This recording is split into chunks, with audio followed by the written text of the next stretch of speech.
આહી રાણી ધાનબાઈ. અરે એ ડોસી, તારો દીકરો અને ગોંડલના હથિયાર ચૂપચાપ અમારે હવાલે કર, અમે ગામ ભાંગવા આવ્યા છીએ.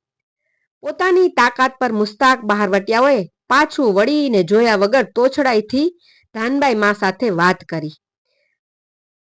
ડોસી, ઝટ કર, પસાયતાની બંદૂક અમારે હવાલે કર, નહીતર આ કાળા મોઢાડી તારી સગી નહીં થાય.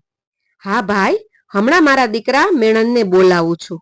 એમ કહેતા 80 વર્ષના ધાનબાઈ માએ ચિતા જેવી ઝડપથી છલાંગ મારીને પીઠ પાછળ છુપાયેલ કોષ આગળ ઉભેલા બહારવટિયાઓની છાતીમાં જોરથી મારી અને એને ભોંય ભેગો કરી મૂક્યો.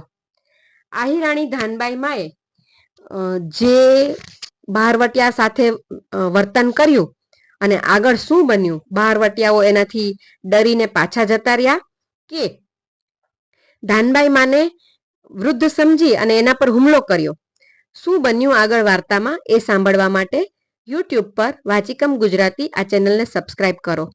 ફેસબુક પર વાચિકમ ગુજરાતી આ પેજને ફોલો કરો.